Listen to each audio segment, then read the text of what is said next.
कुछ मेरी कुछ अपनी सुना, जो सोचा है वो कर दिखा। हो रही है रोशन सुबह, हो रही है मरियम की सुबह।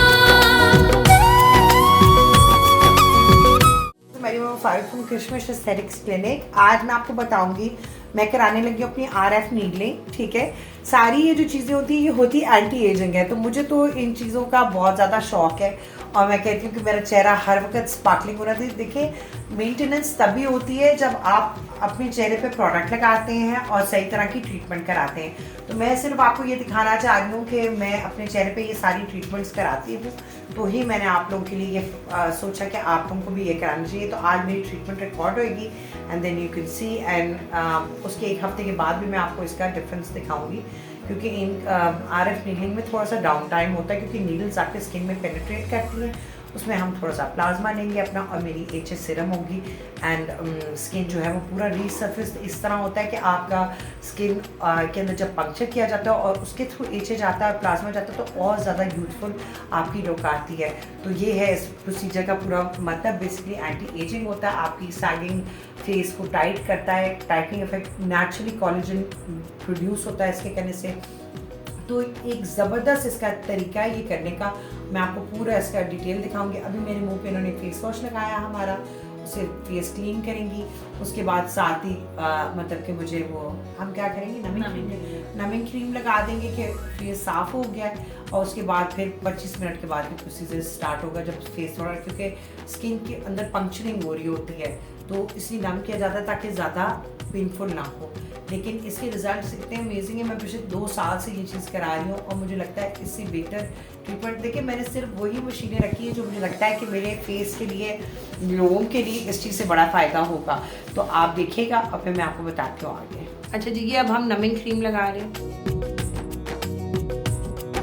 अब थोड़ी देर के लिए नमिंग क्रीम लगी रहेगी फॉर 20-25 मिनट्स। उसके बाद पूरा प्रोसेस होगा। ये देखिए जी, अब मेरे मुंह पे मुझे खुद तसल्ली नहीं होती जब तक मैं खुद एक दफ़ा हाथ ना लगाऊं। अच्छा जी, दूसरी बात मैं आपको ये खवातीन को ज़रूर बता दूं कि देखिए, अपने चेहरे को जो है ना आप ज़रूर कर लेते हैं लेकिन गर्दन को अवॉइड करते हो, तो सैगिंग लाइन्स ये सारी चीज़ें गर्दन पर भी आ रही होती हैं। तो आपको अपनी नेक का भी उतना ही ख्याल रखना होता है। तो प्लीज़ मेक श्योर कि पूरी चीज़ किया करें, सिर्फ फेस को नहीं। अक्सर ख़वातीन भी सिर्फ फेस ब्लीच करती हैं और ये जगह छोड़ देती हैं। वैसे तो मैं रेकमेंड करूँगी कि ब्लीचिंग आपको करानी चाहिए। मशीन यहाँ पे अवेलेबल है जो आपकी बालों को ब्लीच कर देती हैं। वो बेहतर है कि आप लोग हाइड्रोजन पेरोक्साइड अपने चेहरे पे लगाएं। तो आके वो वाली ट्रीटमेंट भी प्लीज़ लीजिएगा, उससे बहुत ज़्यादा फ़र्क पड़ता है आपके स्किन को। आपको जो ब्लीचिंग इफेक्ट, वो वाइटनेस चाहिए होती है, वो भी आ जाता है। अब ये देखें, ये सारा गंद उतरा है इससे।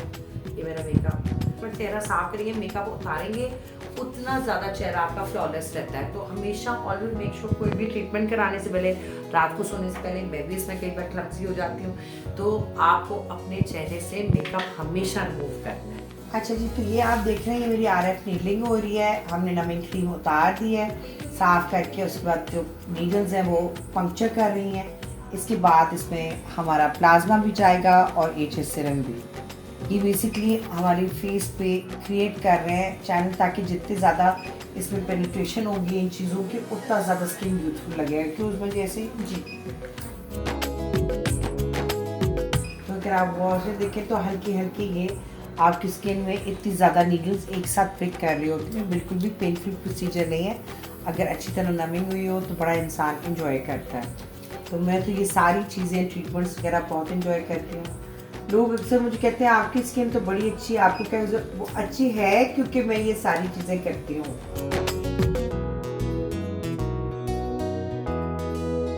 अच्छा जी, ये देखें कि अब सारी पंक्चरिंग हो गई है फेस पे। अब ये मेरा प्लाज्मा डल रहा है। ठीक है, मेरा अपना जो प्लाज्मा है ब्लड का वो डलेगा, ये कोलेजन बूस्ट करेगा मेरे फेस के अंदर। ठीक है, इसके साथ ही थोड़ी देर के बाद मैं HS सीरम लगाना शुरू कर दूँगी। ठीक है, ये इसका डाउन टाइम यूजुअली 1 से 2 दिन का होता है कि धूप से आपको अपने आप को अवॉइड कराना होता है और सन ब्लॉक खूब सारा लगाना होता है। लेकिन इसका जब मैं आपको एंड रिजल्ट दिखाऊंगी ना 2-3 दिन के बाद, तो आप लोग खुद कहेंगे कि ज़बरदस्त ट्रीटमेंट है। तो सारी यंग गर्ल्स को ये कराना चाहिए, all the age groups all women of all age groups needs this. So you should all get into this. You know, try to get into a healthy habit of skin, मतलब कि जिसको आप skin की maintenance कर सकते हैं to make your skin look healthy, natural, fresh looking. तो थोड़ी बहुत मेहनत तो करनी पड़ती है। ये जी एचे भर भर के लगाना है और ट्रीटमेंट के बाद भी एचे अपने साथ लेके जाना है खरीद के, ताकि आप सब लगा सकें एचे। जितना एचे लगाएंगे उतना ज़्यादा स्किन आपका यूथफुल हो जाएगा। एचे जो है वो आपके स्किन पे ऐसे है जैसे कोलेजन बूस्टिंग चीज़ आप लगा रहे हैं, आपके स्किन के वाटर को मेंटेन करता है, उसको रिटेन कर लेता है वहाँ पे। उसके अलावा क्या करता है कि आपके स्किन को प्लम्पी करता है। तो जितना एचे लगाएंगे उतना स्किन यूथफुल होगा। तो हर वक्त, नॉट सिर्फ ट्रीटमेंट के बाद, हर वक्त भर भर के एचे लगाएं ताकि आपका स्किन बिल्कुल ब्यूटीफुल लगे। अच्छा जी, ये मैं करा रही हूँ PRP, जिसको आप कहते हैं ना माइक्रो नीडलिंग पेन है ना। हाँ, तो basically this is a micro needling pen. हल्की बारीक सुइयाँ होती हैं। हम लोग सिर्फ अपने फेस का ख्याल रखते हैं और हाथों पैरों को बिल्कुल भूल जाते हैं। तो जैसे कि आपने देखा था कि मैंने अपना फेस से कराया था RF नीडलिंग, ये रिज़ल्ट है इसका, ये देखें। और उसके बाद ये है कि जो मैंने सोचा जो प्लाज्मा बच गया उसको यूज़ करने के लिए, यूटिलाइज़ करने के लिए अपने हाथों और पैरों को भी 100% मतलब कि वो लव एंड पैम्पर दिया जाए, ताकि हाथ भी यंग लगने चाहिए। ये नहीं कि सिर्फ फेस यंग लग रहा है और हाथों पे लाइंस पड़ी हुई हैं, पिगमेंटेशन है। और यू नो हाथों को अक्सर हम ख़वातीन हाथों और पैरों पे तवज्जो नहीं देती हैं। मुझे लगता है कि स्किन बहुत ज़्यादा यहाँ भी हमारा सेंसिटिव होता है कि सारे दिन कपड़े धोने, बर्तन धोने, चीज़ें करनी, बिल्कुल ही हाथ ख़राब हो जाते हैं। तो कोशिश करके अपने हाथों का भी ख्याल रखा करें। और जब घर के काम कर रहे हो तो कोशिश करके ग्लव्स पहन लें। थोड़ा सा मुश्किल है लेकिन पहन के ज़रूर देखें, काफ़ी ज़्यादा हाथों की बचत हो जाती है। क्योंकि जो साबुन और जो डिश वॉशिंग लिक्विड्स हम यूज़ कर रहे होते हैं और सर्फ वगैरह, इनमें काफ़ी हार्श केमिकल्स होती हैं। तो कोशिश करके ग्लव्स पहन लिया करें और कभी कभार टाइम मिले तो ये वाली ट्रीटमेंट ज़रूर कराया करें। इससे आपके हाथ पैर भी यंग लुकिंग हो जाते हैं। हमारी जो प्राइसेस हैं वो बहुत इकोनॉमिकल है, एवरीबडी कैन अफोर्ड इट। तो प्लीज़ अपनी ट्रीटमेंट्स कराया करें। नहीं, आई बिलीव कि आप इतने महंगे महंगे कपड़े पहनते हैं और चीज़ें पहनते हैं और फिर अपने हाथों पैरों का और अपने फेस का ख्याल नहीं रखते। तो जब हाथ पैर और फेस साफ़ सुथरा होगा, खूबसूरत होगा, तो पहनी भी हर चीज़ उसको सोने पे सुहागा हो जाएगी। तो इस तरह आपको अपना ख्याल रखना चाहिए। तो ये देखें, अब ये मेरा प्लाज्मा डल रहा है। पिछला ऐसा तुमने रखी, मैं वो करती हूँ हाथ में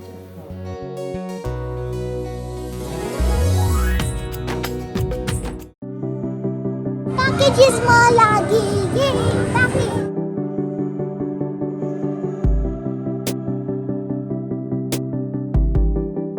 You can see the fishes down.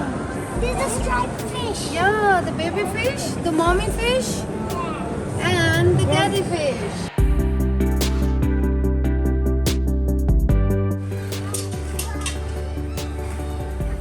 Amal, Miss Amal.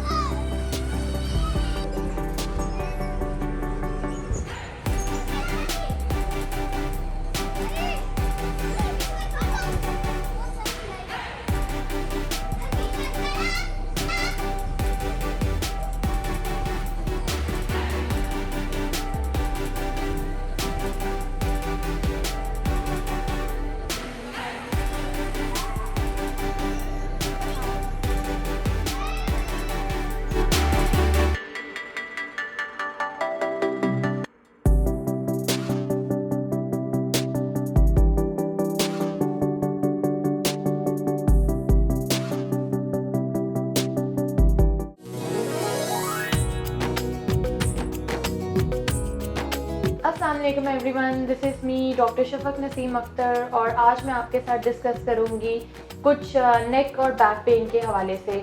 जैसा कि आप सब जानते हैं कि नेक और बैक पेन एक यूनिवर्सल पेन है जो कि हर दूसरे तीसरे बंदे को होती ही है। नेक और बैक पेन का सबसे पहला रीज़न होता है स्ट्रेस। आपको स्ट्रेस की वजह से भी नेक पेन या बैक पेन हो सकती है। इसके अलावा जो यूनिवर्सल वजह जो कि हर दूसरा तीसरा बंदा इसको फेस कर रहा होता है वो बेसिकली है आपका पोस्चर रिलेटेड। आपके पोस्चर्स ठीक नहीं होते जिसकी वजह से आपकी स्पाइन के ऊपर कंप्रेशन आता है और आपको नेक और बैक पेन होती है। तो आज मैं आपके साथ कुछ पोस्टर डिस्कस करूंगी जो कि अगर आप फॉलो करते रहें तो आप कभी भी इस प्रॉब्लम का शिकार नहीं होंगे। तो सबसे पहले बात करते हैं नेक पेन की। आई बिलीव कि नेक आपका स्टीयरिंग है। जैसे गाड़ी आपकी अलाइनमेंट में चलती है, अगर आप अपने स्टीयरिंग को कंट्रोल करें तो आपकी गाड़ी बिल्कुल अलाइन चलती है। इसी तरह अगर आप अपनी नेक को कंट्रोल करेंगे तो आपकी पूरी बॉडी जो है वो अलाइन रहेगी। सिर्फ 2-4 टिप्स है, अगर आप वो फॉलो करेंगे तो आपकी नेक में कभी कोई प्रॉब्लम नहीं होगा। जैसा कि आप जानते हैं कि अक्सर नेक प्रॉब्लम की वजह से आपको स्पाइनल इश्यूज भी हो जाते हैं, मोहरों का मसला पड़ता है, पट्टों का मसला पड़ता है, और जो कि आपको सर्जरी की तरफ लेके जा सकता है। तो सर्जरी से बचने के लिए आपको चाहिए कि आप ये 2-4 टिप्स का यूज़ करें अपनी लाइफ में और आप तमाम पेन से निजात पाएंगे। सबसे पहली टिप ये, जो कि टीनेजर्स या हर किसी के लिए है, कि आप लोग फ़ोन का लेट के इस्तेमाल करना बंद कर दें। जब हम लेट के फ़ोन यूज़ करते हैं तो हमारी नेक के ऊपर कंप्रेशन आता है, जिसकी वजह से हमें नेक प्रॉब्लम शुरू होती है। नेक प्रॉब्लम पहले मसल, फिर हमारे मोहरों तक भी पहुंचती हैं, और जब मोहरों तक पहुंचे उसके बाद फिर उसका हल सर्जरी ही होता है। फॉर एग्जांपल, अगर आपने फ़ोन यूज़ करना है तो मेक श्योर करें कि आपका फ़ोन आपके आई लेवल पे हो। लाइक आपने ऐसे यूज़ करना है, जैसे आप मुझे देख रहे हैं ऐसे यूज़ करना है, ना कि आपने बिल्कुल गर्दन, बाज़ लोग क्या करते हैं फ़ोन इस्तेमाल करते हैं बिल्कुल गर्दन झुका देते हैं, जिसकी वजह से भी नेक प्रॉब्लम शुरू होते हैं। ना आपने अपनी नेक को ज़्यादा बेंड करना है, ना ही ज़्यादा ओवर एक्सटेंड करना है।